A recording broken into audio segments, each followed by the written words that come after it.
Vasudevaya. Om Namo Bhagavate Vasudevaya. Narayanam Namaskritya Naram Chaiv Narottamam Devim Saraswatim Vyasam Tato Jayam Dire Nashtaprayeshu Bhadreshu Nityam Bhagavata Sevaya Bhagavati Uttam Shloke Bhaktir Bhavati Nashtike.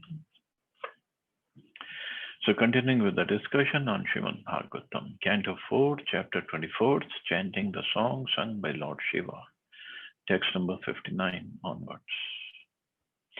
Na yasya chittam bhairartha vibramam tamo guhayam cha vishuddham abhishat yad bhakti yoganu grihit manjasa munir vichaste nanu tatrate gatim.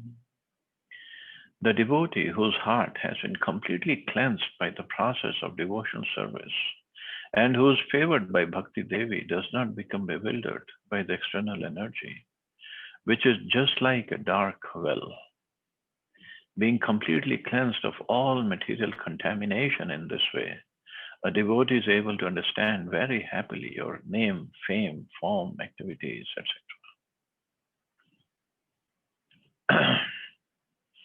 So bewildering by the external energy, bewildering by Maya, it's like falling in a dark well.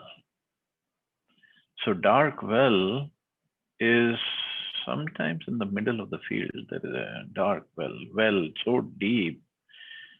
I mean, once somebody falls down into it, nobody can hear him. Nobody is around who can take him out. So falling in Maya is like that. Of course, we can say my friends are there, my relatives are there, but actually they're not taking us out. So they're not really there. And in fact, they're making it more dark. They're making it more and more difficult for the living entity to get out. So only devotees can help a person get out of this dark well of ignorance. As stated in Srimad Bhagavatam, Satam Prasangam Mama Vire Samvit Bhavanti Hritakarana Rasayana Katha Tad Joshana Dashva Apavarga Vartamani Shadha Ratira Bhaktir Anukrameshyati. Simply by the association of pure devotees, one can understand the transcendental name, fame, quality, and activities of the Supreme Personality of Godhead. Sri Chaitanya Mahaprabhu has repeatedly said, Sadhu Sangha, Sarva Shastra Ke, Lav Matra Sadhu Sangha, Sarva Siddhi Hoy. Simply by associating with the pure devotee, one becomes wonderfully advanced in Krishna consciousness. Sadhu Sangha or association with the devotee means always engaging in Krishna consciousness by chanting the Hare Krishna mantra and by acting for Krishna. Specifically, chanting the Hare Krishna mantra purifies one, and this chanting is therefore recommended by Sri Chaitanya Mahaprabhu. Cheto Darpanam Arjanam. By chanting the names of Krishna, the mirror of the heart is cleansed and the devotee loses interest in everything external. When one is influenced by the external energy of the Lord, his heart is impure. So impurity is when he wants to enjoy everything by himself, when he thinks I'm the controller of everything. That is impurity. Purity is Krishna is a controller, Krishna is an enjoyer, I'm his servant. And that is my enjoyment, his service. When one's heart is not pure, he cannot see how things are related to the Supreme Personality of Godhead. Idam hi Vishwam Bhagwan Vetara. He whose heart is purified can see that the whole cosmic manifestation is but the Supreme Personality of Godhead. But he whose heart is contaminated sees things differently. Therefore, by satsanga or association with devotees, one becomes perfectly pure in his heart. So then he understands, I'm not the controller or enjoyer, Krishna is. One who is pure in his heart is never attracted by the external energy which urges the individual soul to try to dominate material nature. The pure heart of a devotee is never disturbed when he executes devotion service in the form of hearing, chanting, remembering, etc. In all, there are 9 processes one can follow in the execution of devotional service. In any case, a pure hearted devotee is never disturbed. The Bhakti Yoga process must be carried out by avoiding the 10 offenses one can commit while chanting the Mahamantra and the 64 offenses one can commit while worshipping the deity. When a devotee strictly follows the rules and regulations, Bhakti Devi becomes very much satisfied with him. And at that time, he is never disturbed by anything external. A devotee is also called a Muni. The word Muni means thoughtful. A devotee is as thoughtful as a non-devotee is speculative. A devotee is as thoughtful as a non-devotee is speculative. The non-devotee's speculation is impure, but his devotee's thoughts are pure. Lord Kapil and Shukdev Goswami are also called Muni, and Vyasadeva is addressed as Mahamuni. A devotee is addressed as Muni or thoughtful when he purely understands the Supreme Personality of Godhead. The conclusion is that when one's heart is purified by the association of devotees and by the avoidance of the offenses committed, when chanting and worshipping the Lord, the transcendental name, form, and activities of the Lord are revealed by the Lord. So association of devotee, that's why it's called association is so important. Everybody asks for the association. Even Dhruv Maharaj, if you remember, when Lord Vishnu appeared, he asked for the association. He said, just give me the association. That's the only thing I beg for. Prithu Maharaj, he asked for the association of devotees. Because in the association of devotees, and in the association when we like in the shloka it says Satam Prasangam Mama Vire Samvito, means in the association when we glorify Krishna, when we talk about Krishna, when we chant Krishna's names, when we serve Krishna, then Prabhupada it says the transcendental name, form, and activities of the Lord are revealed by the Lord. They're revealed by the mercy of the Lord. Of course, name of the Lord, form of the Lord, activities of the Lord are non-different from the Lord. It's just we have to perform our services properly with love and devotion, and then everything will be revealed. You don't have to forcibly think of anything. Everything will be revealed. That's why in the morning also when we sing Sansar Davanalli the Loka, the Guru Puja or Guru Ashtakam, and then there's a verse that says, no, Shri Radhika Madhavayor Apara Madhurya Leela Guna Rupa Namna Pratikshana Swadan.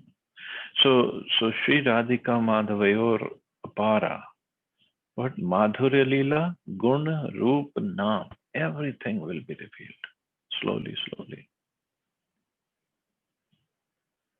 Yatredam vyajyate vishvam vishvasmin avbhati yat tatatvam brahma param jyotir akasham iv vistritam.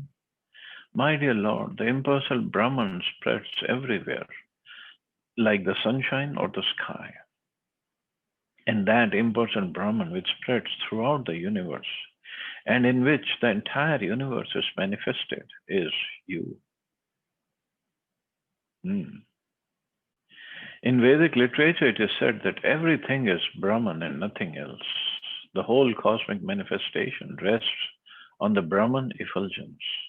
The impersonalists, however, cannot understand how such a huge cosmic manifestation can rest on a person. Thus, this inconceivable power of the Supreme Personality of Godhead is not understood by the impersonalists. Therefore, they're puzzled and always denying that the absolute truth is a person. This wrong impression is cleared by Lord Shiva himself, who says that the impersonal Brahman which is spread all over the universe is nothing but the Supreme Lord himself. Here it is clearly said that the Lord is spread everywhere, just like the sunshine by virtue of his Brahman feature. So this is where the Mayavadis, either according to Prabhupada, they get confused, but according to them, they think this is the true understanding. When it is said the Lord is everywhere, or here in this shloka, it is said, that is you, the impersonal Brahman. So if he is impersonal Brahman is spread everywhere, like Brahmjyoti is spread everywhere, which is fine. So we also say the Lord is everywhere. So Lord is everywhere because he's in Brahmjyoti. That is why he's everywhere. This is what the Mayavadis say. But Vaishnavas, they don't fall for this. They say Brahmjyoti is an aspect of Krishna. It's a effulgence, bodily effulgence of Krishna. So yes, Brahmjyoti is everywhere. And even the Lord himself is also everywhere as Paramatma. So what's a big deal? But no, they say the ultimate is Brahmjyoti because that is everywhere. That's just an aspect.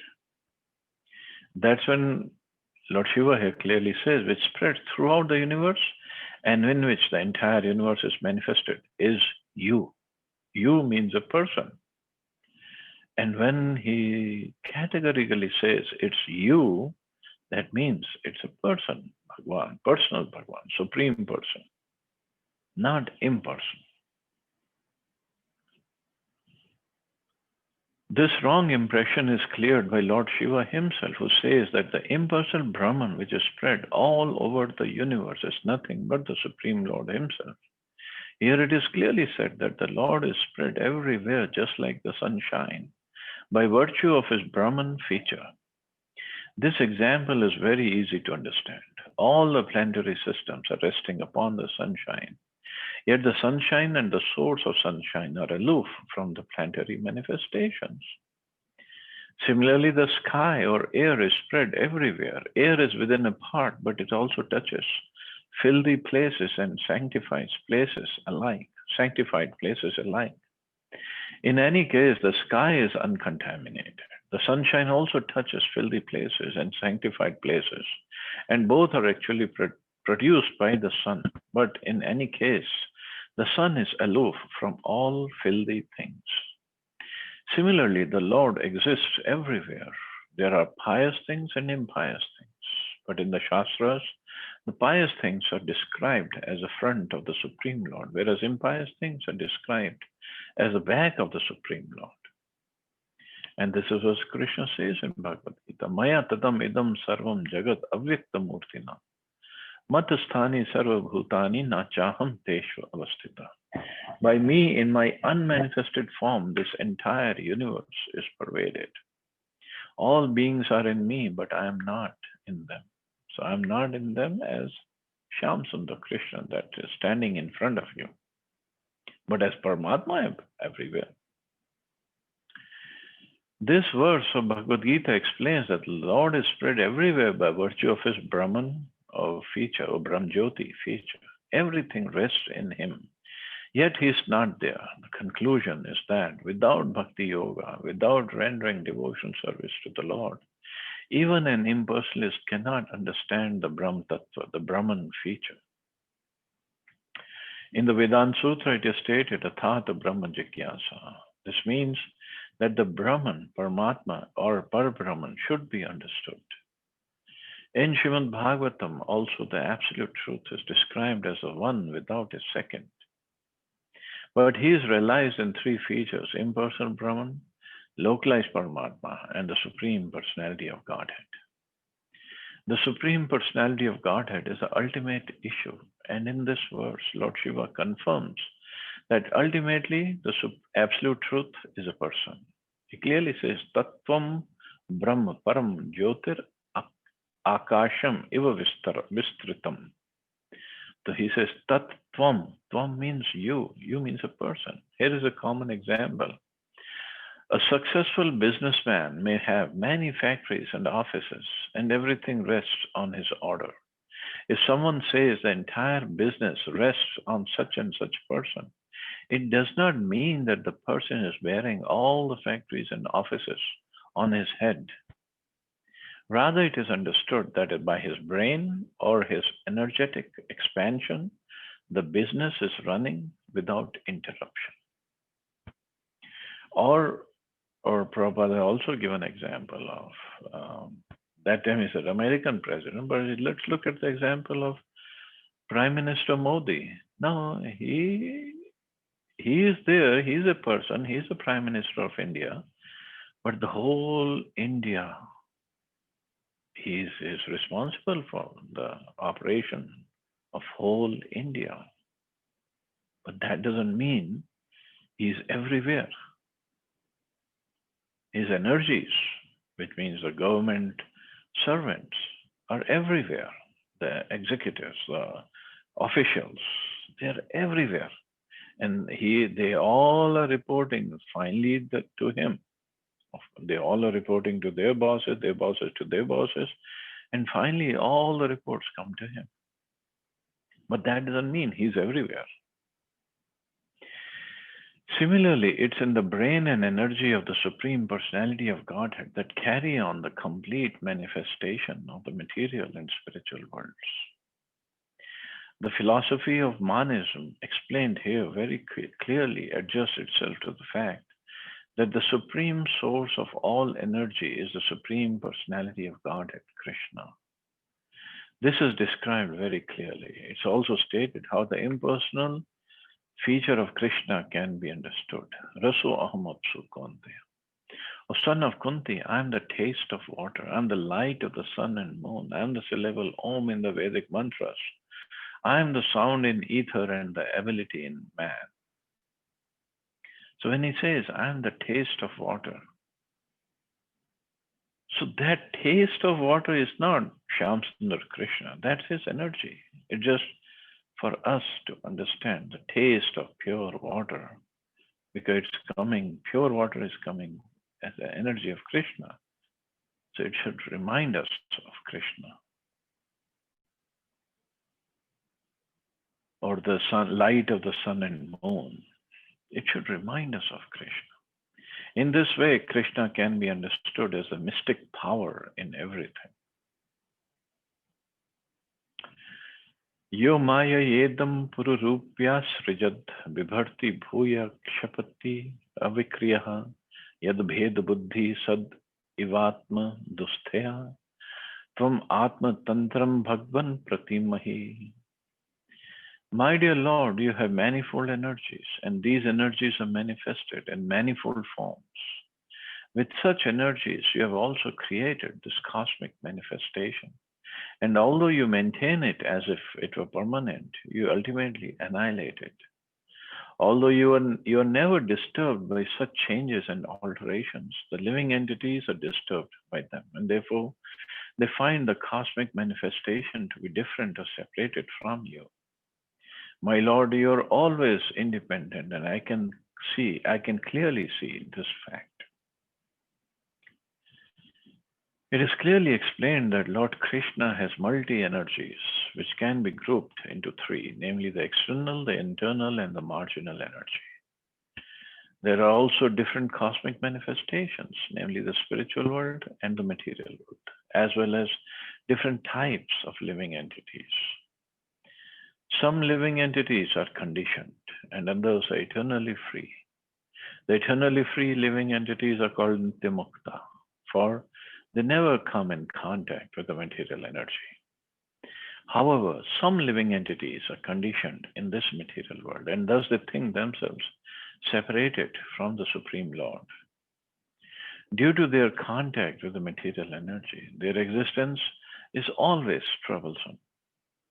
Being always in distress, the conditioned soul considers the material energy to be very much disturbing. This fact is explained by Vaishnav Kavi or poet. Krishna bhuli se jeeva anadi bhairamukh Atay maya tare de sansara dukh. When the living entity forgets the Supreme Lord and wants to enjoy himself independently, imitating the Supreme Lord, he is captured by the false notion that he is an enjoyer and is separated from the Supreme Lord. This material energy is therefore very much troublesome to the spiritual energy, the living entity. But the material energy is never troublesome to the Supreme Lord. Indeed, for the Supreme Lord, both material and spiritual energies are the same.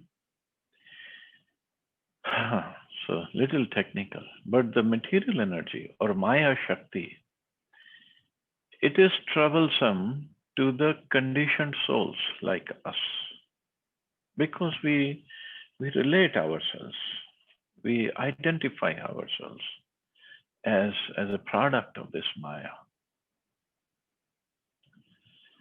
This body is made up of this material energy, 8 material energies.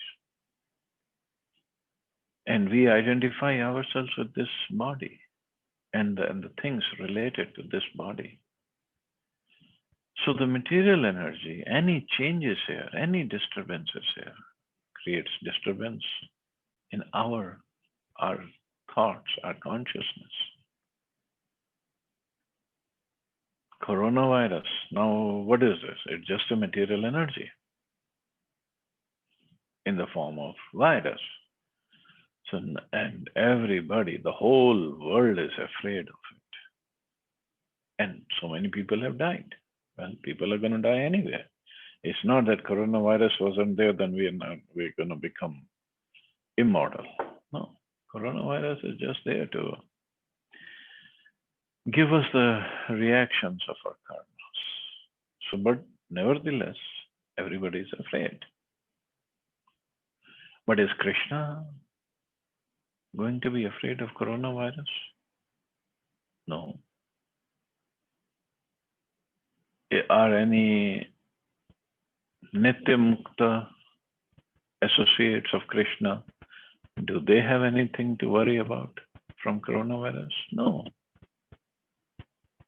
But we have, because we are completely under the control of Maya. So this is what Prabhupada is trying to explain.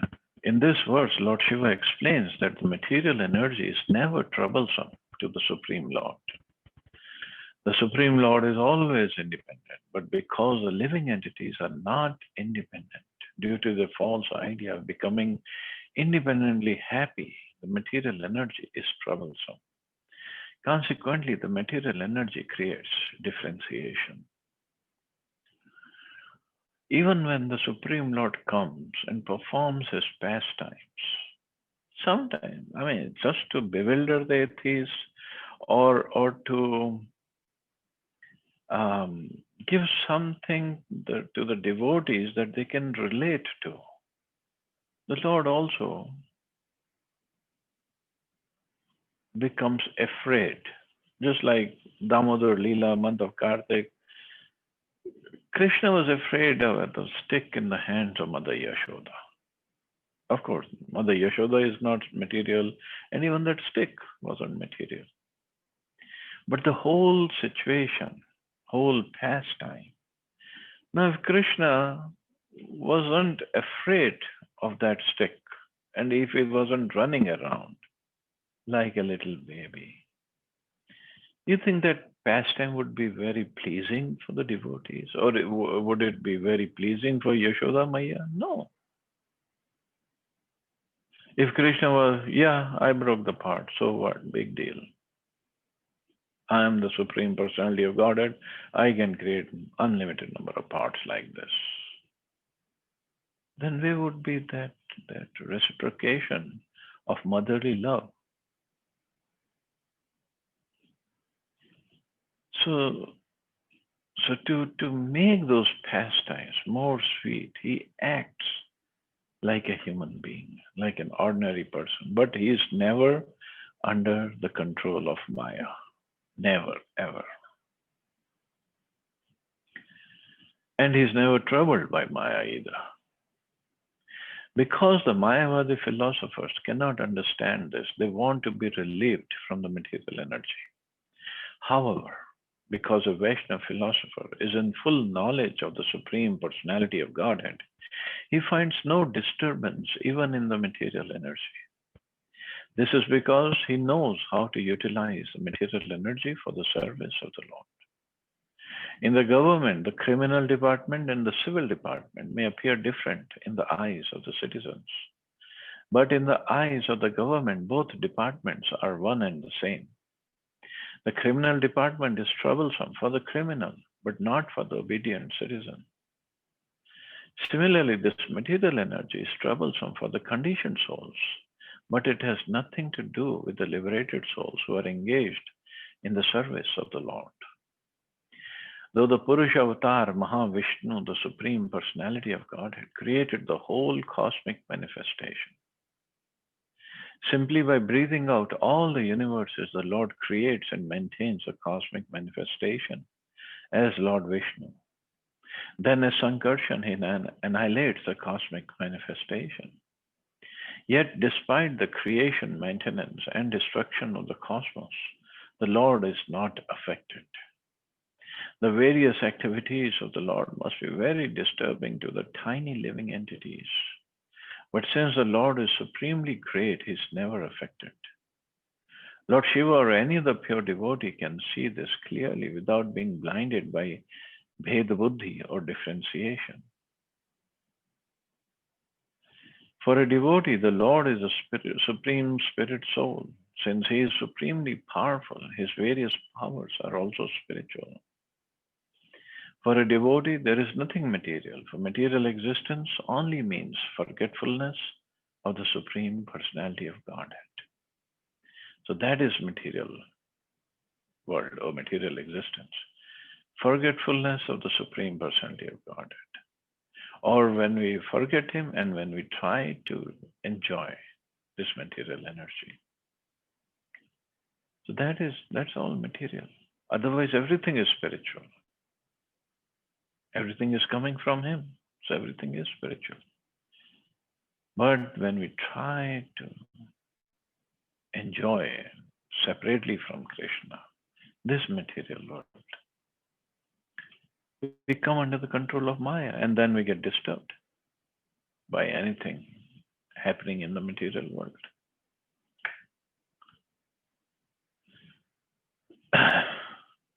Kriyakalaper idam eva yoginah shraddhanvitah sadhu yajanti siddhaye bhutendriyantah karanopalakshitam vede cha tantre chata eva kovidah. My dear Lord, your universal form consists of all five elements, the senses, mind, intelligence, false ego, which is material, and the Paramatma. Your partial expansion, who is the director of everything. Yogis, other than the devotees, namely the Karma Yogi and Jnana Yogi, worship you by their respective actions in their respective positions. It is stated both in the Vedas and in the Shastras that are corollaries of the Vedas, and indeed everywhere, that it is only you who are to be worshipped. That is the expert version of all the Vedas. This is Lord Shiva is saying that only you who are to be worshipped. I don't think it leaves any doubts in the minds of anybody who's supreme. In position wise, yes, Lord Shiva is supreme because he's a pure devotee, very advanced devotee of the Lord.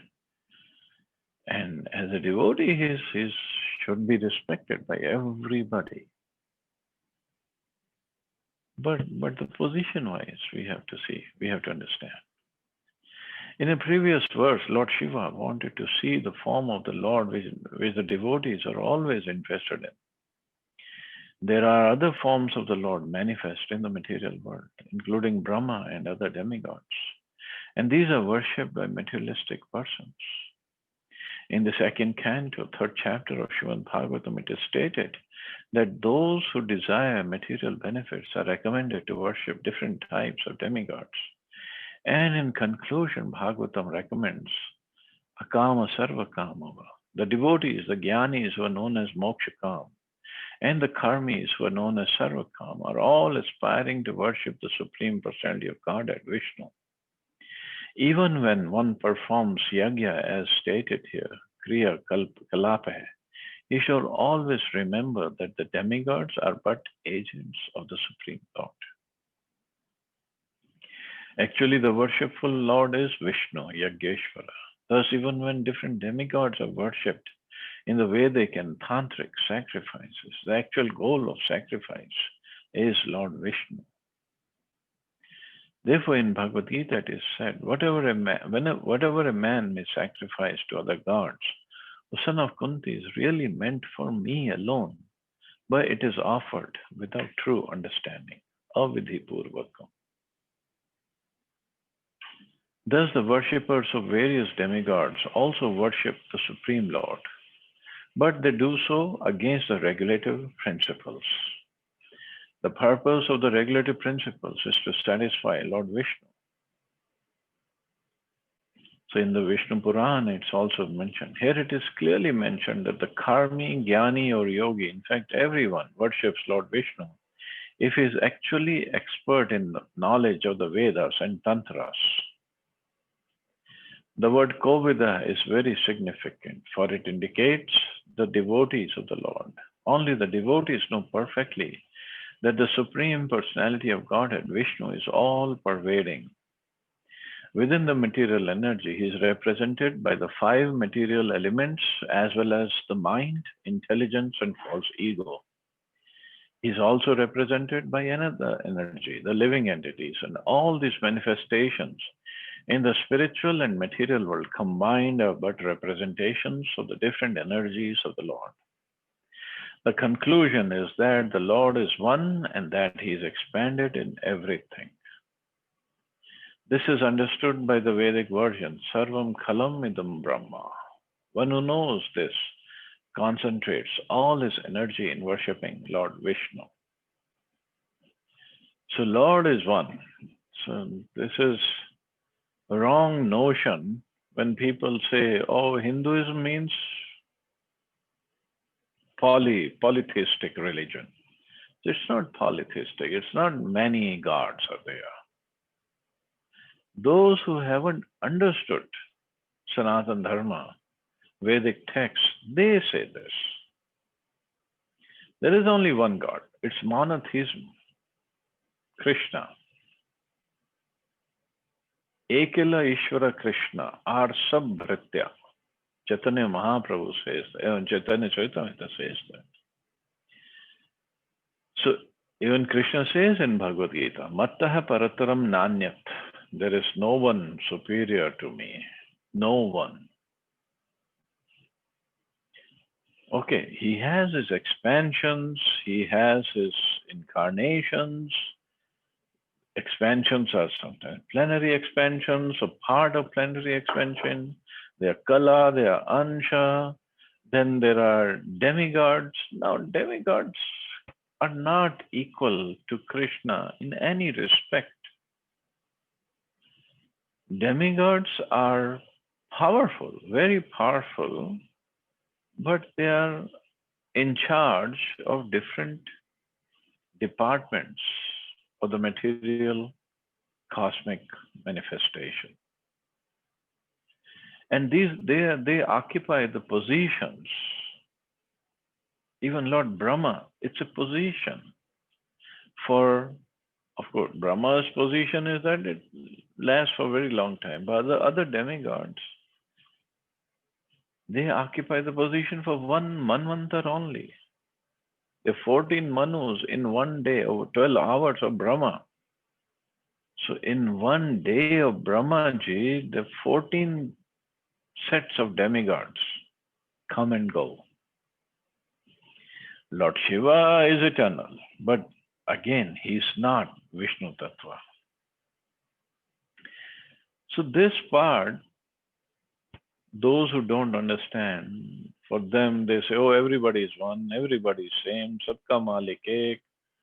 And in fact, they even put Sai Baba on the level of Krishna. That's actually offensive. But here, Lord Shiva is saying these things that you are the one everybody should be worshipping. But people don't try to understand the scriptures properly. Even for what to speak of people. If before we studied Prabhupada's books, nothing was clear. Nothing was clear.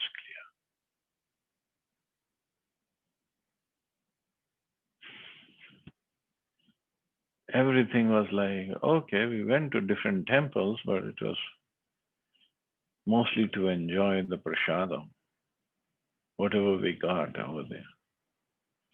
I remember when we were little, we would go to the temple on Tuesdays, and that time it was, you just buy from halwai outside some bundi or barfi of sawa rupe ka prasad. You go inside and you just give it to Pujari, and he offers something to Hanumanji, and then he takes something from his plate and put it back in that bag and just returns it to us. And we just come back home enjoying that bundi or barfi and come home, give to mom whatever is left. But we never understood what happened here. And we never asked either. Oh, it's prasad, prasad. Yeah, it is prasad. How it became prasad? We never asked. But from Prabhupada's books, things are getting clear. So this is the real need of the hour, to distribute the books. More than that, distribute the knowledge. Give the knowledge to people. Of course, if the books are there, somehow or other somebody will read. Nobody throws away the books. But better than the books, we have to give the knowledge. And we have to somehow motivate, inspire people, encourage them to read those books. Even these books, if we try to read on our own, even Prabhupada's books, with the purpose, it's still little difficult. That's why association of devotees is very important. So we have to make others read the books or explain to them to whatever extent we can. I'm not saying my realizations or my understandings are perfect. There are so many wonderful devotees who can explain it much, much, much better way than I can. But the idea is we should try to read and try to encourage others to read Prabhupada's books. And then everything becomes clear. Very, very clear.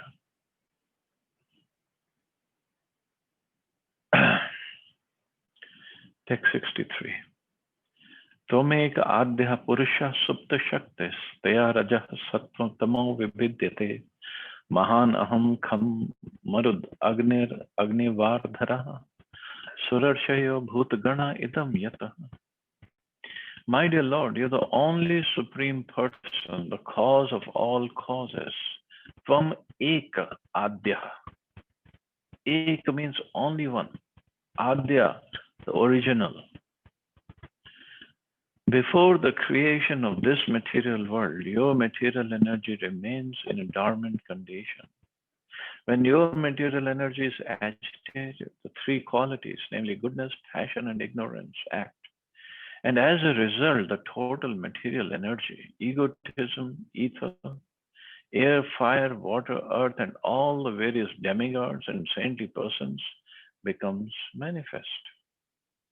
Thus, the material world is created.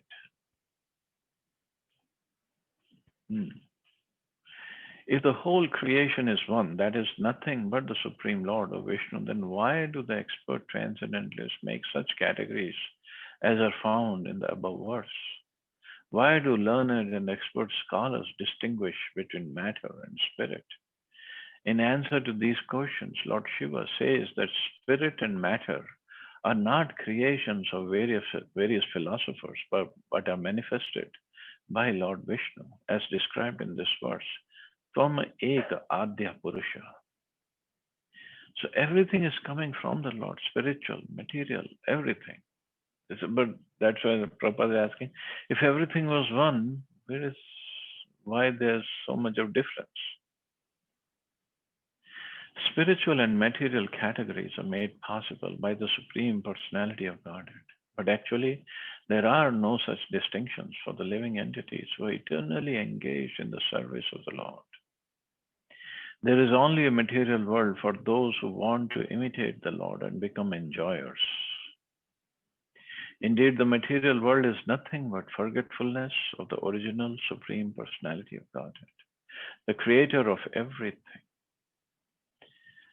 The distinction between matter and spirit is created by the sleeping energy of the Lord, when the Lord wants to give some facility to those living entities who want to imitate the Lord in his enjoyment. It's only for them that this material world is created by the dormant energy of the Lord. For instance, sometimes children want to imitate their mother and cook in the kitchen. And at such a time, the mother supplies them with some toys so that the children can imitate her cooking. Similarly, when some of the living entities want to imitate the activities of the Lord, now this some of the living entities, now that's plenty of living entities actually, but it is still some when we look at the whole creation, whole manifestation.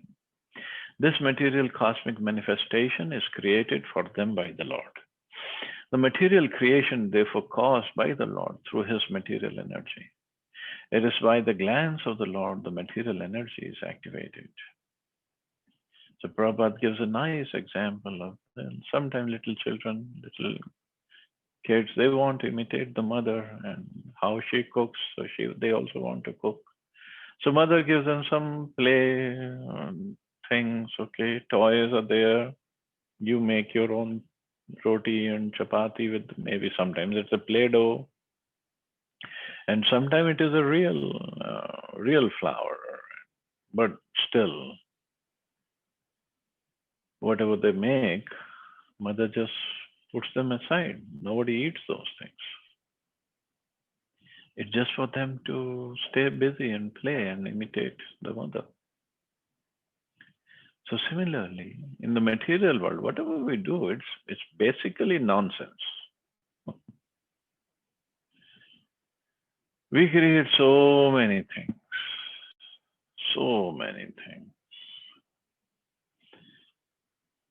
We build so many things. We say, oh, this is wonderful building, and it took me 10 years to complete it, and the bridges are there, the factories are there, highways are there, huge stadiums are there that we create, we build, and then we maintain it for some time. But is it really worth it? Is it of any significance for Krishna? No. If it was of any significance, then he would like to keep it permanently. By everything it's destroyed. Everything. It has no value. We are trying to imitate the creation of Krishna. But we can't. And whatever we do, it's not worth it for Krishna. We're trying to create this computer and that computer, but we cannot even imitate, cannot even come close to the computer, the mind, or the brain that Krishna has created. But even the brain that Krishna has created, and he has put mind, intelligence, false ego in it, it will be all gone. It's not permanent. It's not worth it. Can any scientist recreate or even imitate Krishna's creation of like a mosquito, a small insect, a small flying object like a mosquito with very little wings, and he can fly for such a long distance. Nobody can recreate that. But even that creation is not that something Krishna wants to have forever. And we become very proud of our creations, of our scientific inventions and discoveries and this and that. After this creation, the living entities are impregnated in the cosmic manifestation, and they emerge as Lord Brahma and the 7 great rishis, then as different demigods. From the demigods come human beings, animals, trees, birds, beasts, and everything else. The original cause, however, is the Supreme Personality of Godhead, as verified herein, Tvam Ek Adya Purusha. This is also confirmed in Brahma Samhita, Ishvara Paramaha Krishna. Those who are covered by the material energy cannot understand that the origin of everything is the Supreme Personality of Godhead, Krishna. This is summarized in the Vedanta aphorism, Janmadhyasya Yataha. And Krishna says in Bhagavad Gita, I am the source of all spiritual and material worlds. Everything emanates from me. The wise who know this perfectly engage in my devotional service and worship me with all their hearts. When Krishna says that he is the origin of everything, he means that he is even the source of Lord Brahma, Lord Shiva, the Purusha avatars, the material manifestations, and all the living entities within the material world. Actually, the word Prabhava, creation, only refers to this material world. For since the spiritual world is eternally existing, there is no question of creation. In the Chatu Shloki of Bhagavatam, the Lord says, Aham evasam evagre. I was existing in the beginning before the creation. In the Vedas, it's also said, Eko Narayana Sit. Before the creation, there was only Narayan. This is also confirmed by Shankaracharya. Narayana Paro Avyaktat. Narayana is transcendental to the creation. Since all the activities of Narayana are spiritual, when Narayana said, let there be creation, that creation was all spiritual. The material only exists for those who have forgotten that Narayan is the original cause. So that is a creation, and he is the original. Krishna is the original. Tvam Eka. And this is what Lord Shiva is also saying. So Brahmaji said the same thing. Lord Shiva is saying the same thing. Okay, so we'll stop here. See anybody has any questions or comments?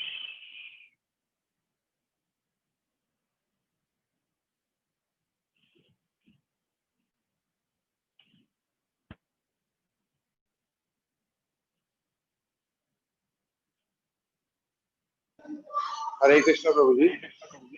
Hare Krishna. Prabhu, can you share something about do's and don'ts in this Kartik month? Or some basic There things? will be many messages about the don'ts. Don'ts, mostly it is like don't eat urad dal, chaturmasya, but there are some people who don't even follow that. Do's are just do more chanting. Better every day, get up early in the morning and chant. And Damodar Ashtakam we do every day. Lamp the diya every day for the pleasure of the Lord. And there's so many benefits, spiritual benefits of offering lamp to the Lord in this month. I'll post those things on the group. And also just try to do more chanting. Everything rests on that chanting. So we make more progress, spiritual, very, very fast. Because this is the month of Srimati Radharani. Kritika. Her name, another name is Kritika. So from that comes Kartik. So she's very pleased by her services, by our austerities, by our bhakti, and more bhakti that we perform in this month. Many devotees, they only have Ekadashi, Prasadam, the whole month of Kartik. If you can do that, great. But better is to chant more rounds. So, and also try to remain more pure.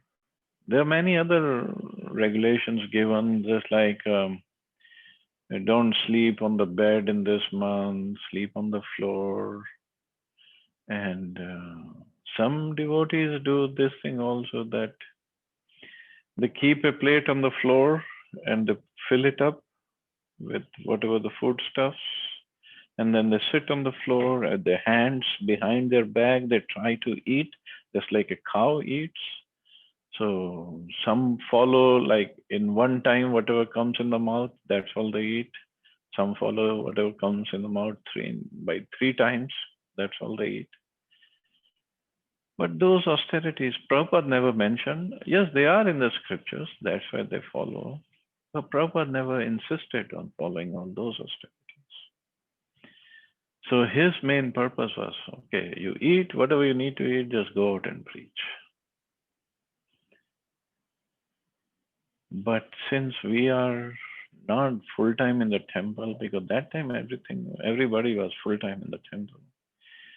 So we try to follow the rules of more chanting. That'll definitely be helpful.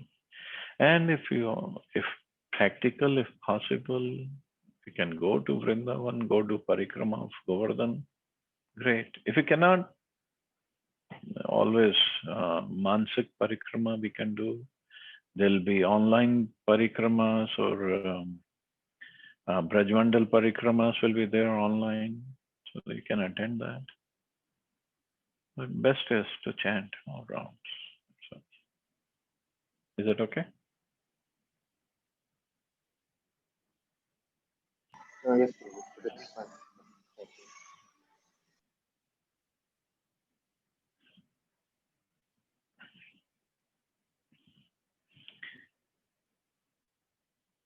Okay, so I guess we can stop here. You all have a safe and wonderful day. Hare Krishna. Jai Srila Prabhupada. Hare Krishna. Hare Krishna, Jai Hare Srila Krishna, Prabhupada. Jai Thank you so much. Krishna, Jai Srila